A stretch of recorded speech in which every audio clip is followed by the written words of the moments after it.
Morning student.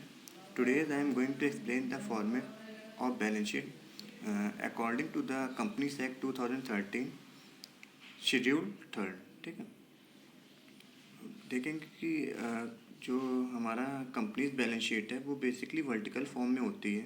ठीक, कुछ इस तरीके से, और इसमें कुछ हमारी हेडिंग्स और सब हेडिंग्स होती हैं. ठीक है, जो कि हमारे एग्ज़ाम पर्पज़ से काफ़ी इम्पोर्टेंट होती हैं. ठीक, और बेसिकली जो हमारे बैलेंस शीट का फॉर्मेट है वो कुछ इस तरीके से है.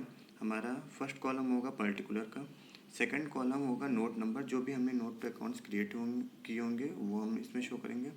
थर्ड होगा जो भी हमारा करंट ईयर की बैलेंस फिगर्स होगी उसको दिखाएंगे. और फोर्थ में हमारा जो भी प्रीवियस ईयर्स के फिगर्स होंगे उसको दिखाएंगे. ठीक है, तो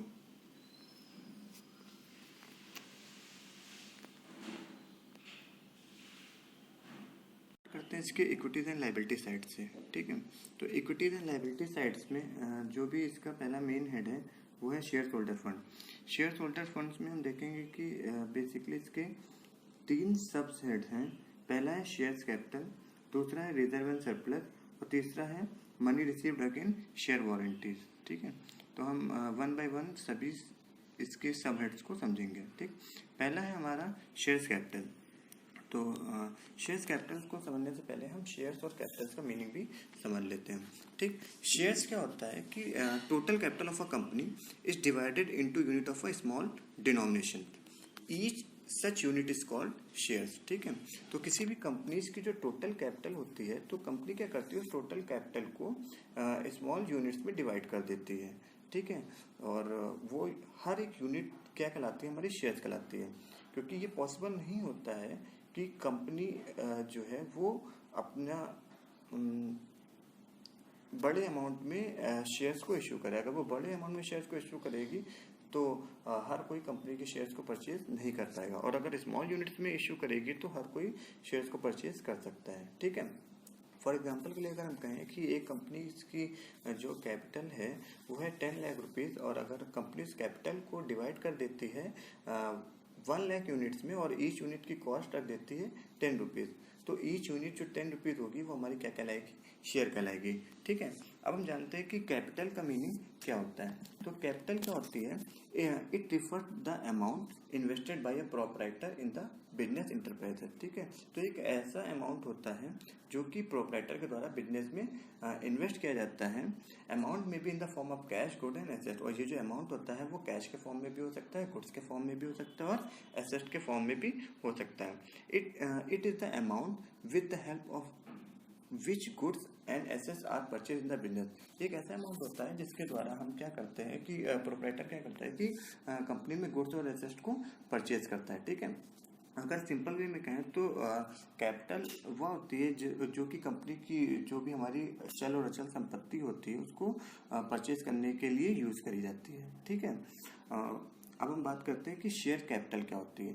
ठीक, तो share capital means the capital raised bye a company by the issue of shares. ठीक है, तो शेयर कैपिटल एक ऐसी कैपिटल होती है जो कि कंपनी के द्वारा अपने शेयर्स को इश्यू करके जुटाई जाती है, बनाई जाती है. शेयर कैपिटल्स को जो भी कंपनी की हमारी एथोराइज कैपिटल होती है, इशूड कैपिटल होती है, और जो भी सब्सक्राइब कैपिटल होती है उसमें जो भी हमारा अगर कॉल्स इन एरियर्स होता है तो उसको लेस करने के बाद अगर हमारी कोई भी फॉरफिट शेयर्स, जो भी हमने कोई भी शेयर्स को फॉरफिट किया हुआ है उसको ऐड करके हम कैलकुलेट कर सकते हैं. ठीक है, now the next point is reserve and surplus. ठीक है, reserve mean amount set aside out of profit and the other surpluses to meet future uncertainties. ठीक है, रिजर्व का मतलब एक ऐसा अमाउंट होता है जो कि हमारा year of the end profit होता है, तो उस प्रॉफिट में से कुछ अमाउंट हम अपने निकाल के रख लेते हैं ताकि अगर हमारे बिजनेस में कोई भी फ्यूचर में अनसर्टेनिटीज़ होती हैं, ठीक है, जिनका कि हमें पहले से पता नहीं होता है, तो उन अनसर्टेनिटीज से बचने के लिए हमें क्या बनाना पड़ता है, रिजर्व बनाना पड़ता है. बेसिकली हम कह सकते हैं कि रिजर्व जो होता है एक अननोन लाइबिलिटीज होता है. ठीक है, या लॉस इन द फ्यूचर्स. ठीक, next point is money received again share warrant. ठीक है, तो money received again share warrant, a share warrant such a financial instrument. issued by a public company which gives the holder to acquire certain number of equity shares specified therein at a later date। ठीक है ना।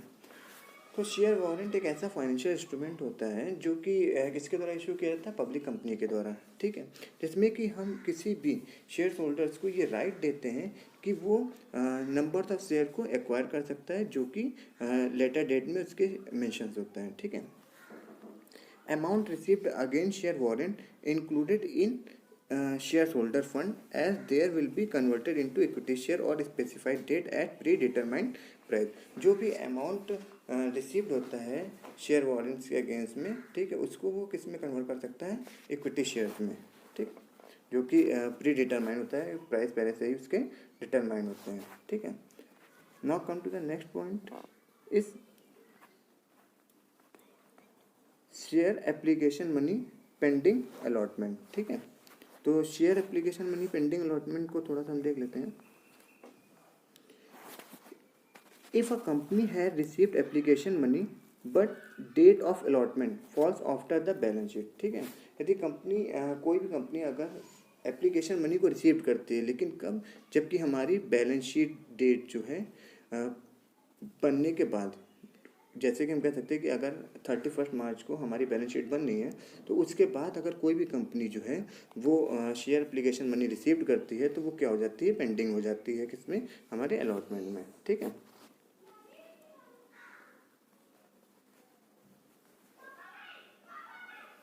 Now come to the next point, non current liabilities. ठीक है, तो non current liabilities में ये हमारी एक मेन हेडिंग है और इसकी अगर हम सब हेडिंग देखें तो 4 सब हेडिंग है। कौन कौन सी, पहला है लॉन्ग टर्म बोरिंग, सेकंड है डिफर्ड टैक्स लाइबिलिटीज या नेट टैक्स, थर्ड है अदर लॉन्ग टर्म लाइबिलिटीज और फोर्थ है लॉन्ग टर्म प्रोविजन। ठीक है, तो सबसे पहले बात करते हैं लॉन्ग टर्म बोरिंग की। ठीक, जो लॉन्ग टर्म बोरिंग है, एक लॉन्ग टर्म बोरोइंग के बारे में अगर कहें तो borrowing refer to loan taken by the company. ठीक है, बोरोइंग का मतलब क्या होता है कि एक ऐसा लोन होता है जो कि कंपनी किसी से लेती है। Borrowing shall be classified as long term borrowing when they are payable by the company after 12 month. ठीक है, उस बोरोइंग को हम लॉन्ग टर्म बोरोइंग कहेंगे जो कि कंपनी जो है किसी को पेबल करेगी 12 मंथ के बाद में। ठीक है, जो कि करेंट ईयर से रिलेटेड नहीं होता है। फॉर एग्जांपल के लिए कह सकते हैं जैसे कि बॉन्ड्स हैं हमारे, डिबेंचर हैं, लॉन्ग टर्म लोन हो गए। ठीक है, premium payable on redemption on debenture हो गया, फिक्स डिपॉजिट हो गया या पब्लिक डिपॉजिट हो गया, या other type of loan and advances. Now next is deferred tax liability या नेट। ठीक है, नेक्स्ट डिफर्ड टैक्स लायबिलिटीज।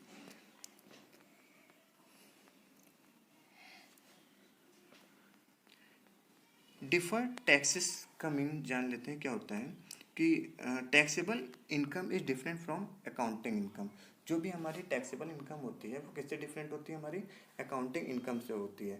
ठीक है, टैक्सेबल इनकम क्या होती है, taxable income is the income based on tax law whereas accounting income is determined as per the accounting practices followed in the enterprises.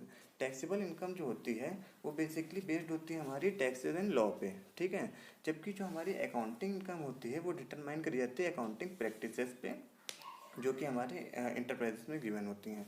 Accounting income is reported by the statement of profit and loss of the enterprises. ठीक है, जो accounting income होती है वो हमारी किससे पता चल सकती है, वो प्रॉफिट एंड लॉस से भी पता चल सकती है।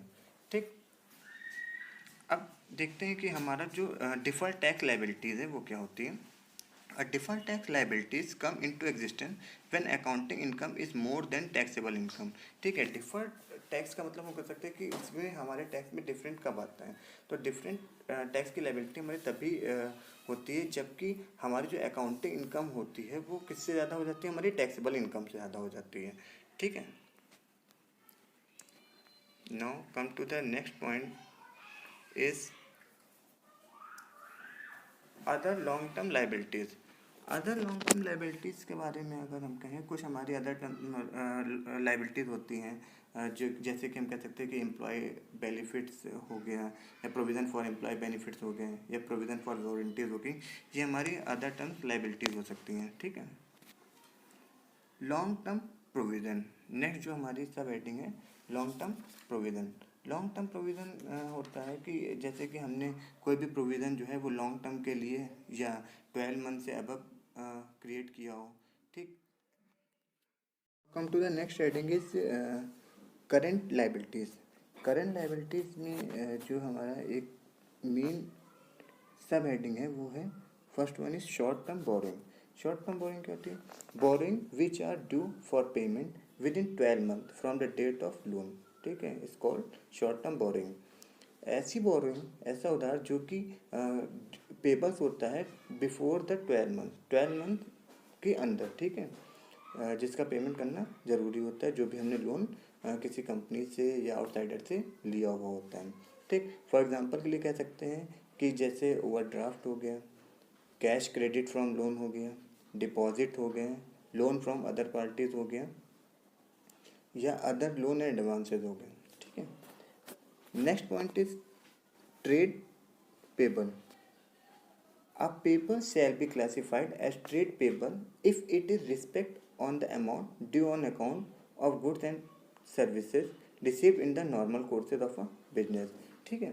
देखिए ट्रेड पेबल्स क्या होता है कि जैसे कि हमारे क्रेडिटर्स हो गए या बिल्स पेबल्स हो गए, ठीक है, जिनसे हमने पैसा लिया हुआ होता है, और उन्हीं के पैसों से हम लोग क्या करते हैं कि गुड को परचेज करते हैं और सर्विसेज रिसीव्ड करते हैं। ठीक है। Next point is other current liabilities.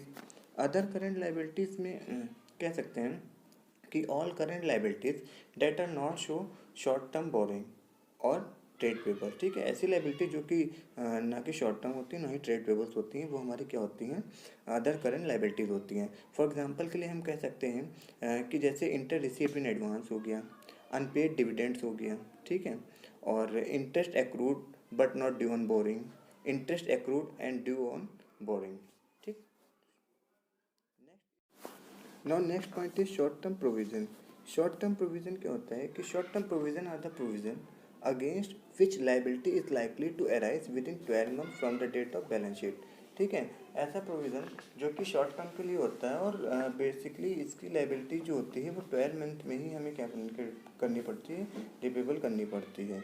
जैसे कि हमारा हो गया प्रोविज़न फॉर डाउटफुल डेब्ट्स हो गए, प्रोविज़न फॉर टैक्स हो गए, प्रोविज़न फॉर एक्सपेंसेस हो गए, provision for discount on debtors हो गए, प्रोविज़न फॉर एम्प्लॉय बेनिफिट्स हो गई। ठीक है, या अदर प्रोविज़न हो गए। Now come to the next asset sides की बात करते हैं। तो एसेट साइड्स में पहला हमारा है नॉन करेंट एसेट्स। ठीक है, नॉन करेंट एसेट्स को भी हमने 5 सब हेडिंग में डिवाइड किया हुआ है। ठीक, जैसे कि हम देख लें, पहला कौन सा है? पहला है हमारा फिक्स्ड एसेट, उसके बाद non current investment, deferred tax asset, long term loan and advance, other non current asset. ठीक है। Now come to the next point is fixed asset. First of all, we know the meaning of fixed assets. Fixed assets refer to those assets which are held for continued use in the business for the purpose of proceeding goods and services.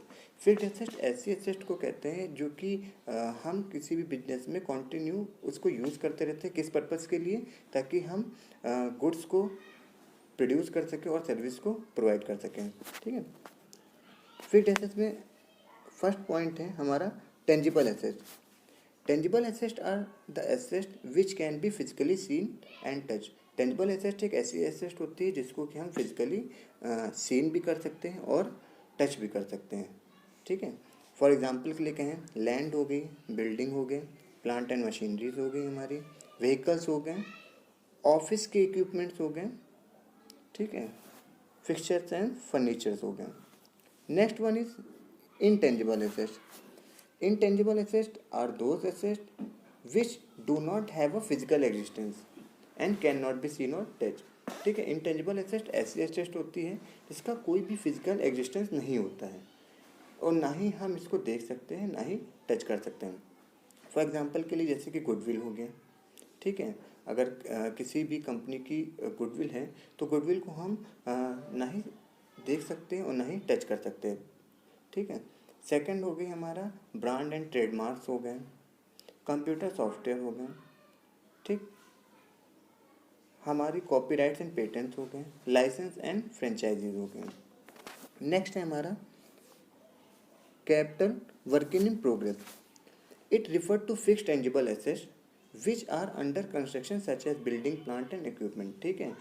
जो capital working progress है वो हमारा basically क्या होता है, एक tangible asset ही होती है जिसमें कि जो कि हमारा अंडर कंस्ट्रक्शन वर्क चल रहा होता है। जैसे कि कोई भी हमने लैंड ली हुई है तो लैंड में हमें बिल्डिंग ही प्रिपेयर करनी है, ठीक है। तो लैंड में बिल्डिंग बनाने तक जो भी प्रोसीजर होता है वो हमारा क्या होता है, वर्क इन प्रोग्रेस में चलता है, ठीक है। एक एग्जाम्पल के लिए हम कह सकते हैं कि building, plant and machinery, equipment, ETC, ठीक। Next one is intangible asset under development. Intangible asset क्या होता है कि अभी मैंने पहले भी बताया, तो लाइक पेटेंट हो गया हमारा, इंटेलेक्चुअल प्रॉपर्टीज़ हो गई, राइट्स हो गए, which are been developed by the company, जो कि कंपनी के द्वारा डेवलप किए जाते हैं, ठीक है। जिसको कि हम देख नहीं सकते, बट हम क्या कर सकते हैं कि एक हमारा क्या होता है, ये अंडर डेवलपमेंट जो है वो वर्क करती है।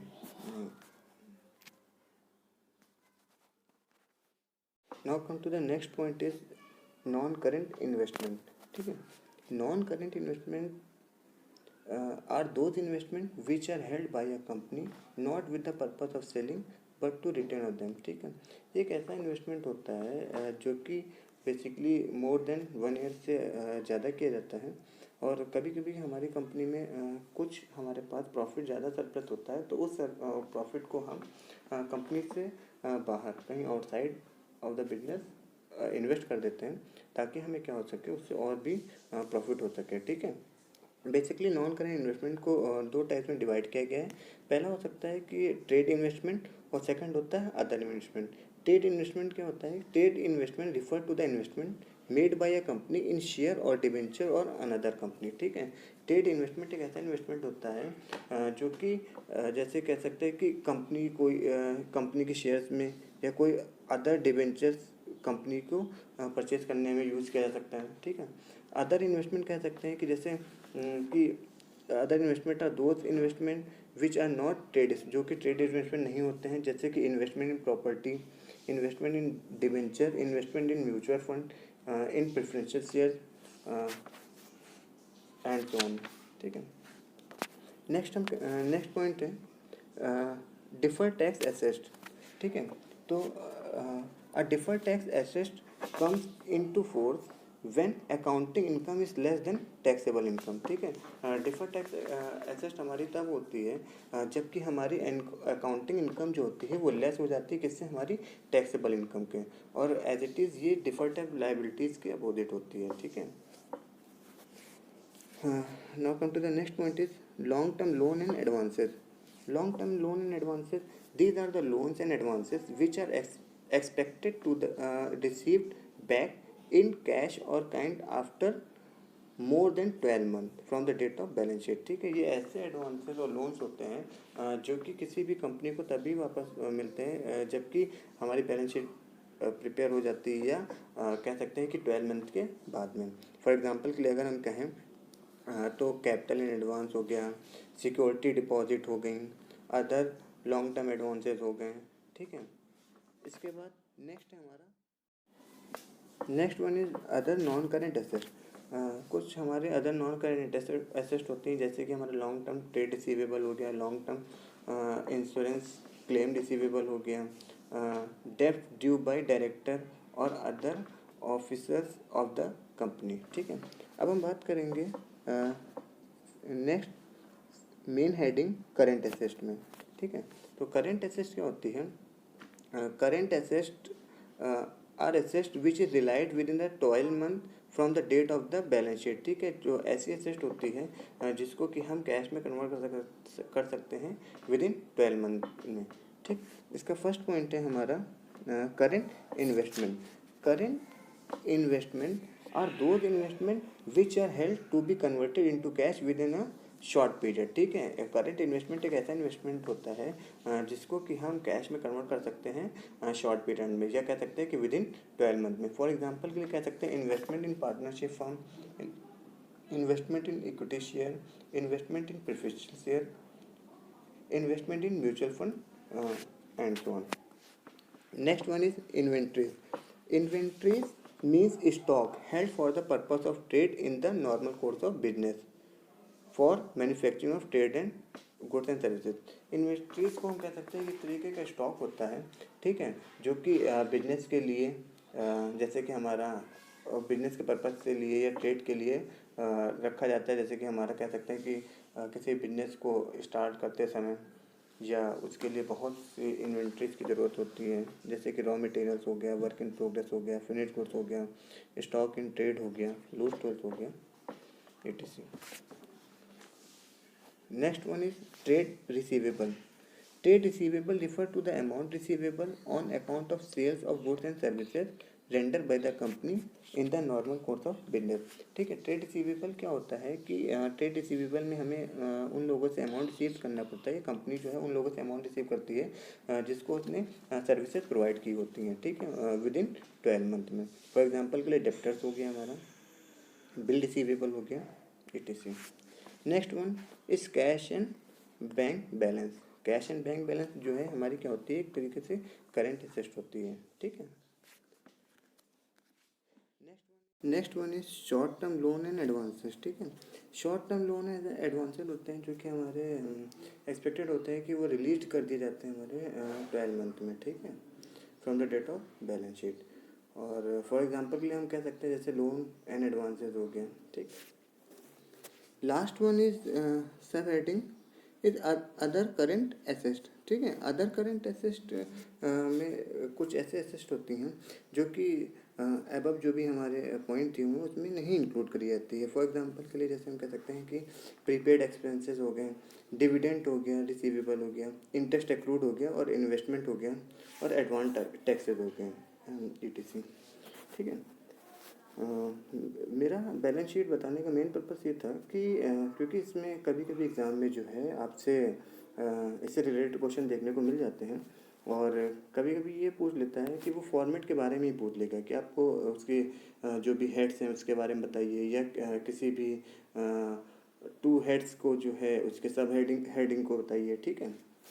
कभी कभी इससे 1 मार्क्स से क्वेश्चन देखने को मिल जाते हैं, जैसे कि आपसे पूछ लेगा कि क्रेडिटर्स का जो है मेन हेडिंग या सब हेडिंग क्या है, ठीक है। ऐसे ही आपको क्वेश्चन देखने को मिलेंगे, ठीक। Thanks for watching. If you have any queries so you can ask me in a comment box. Thank you so much.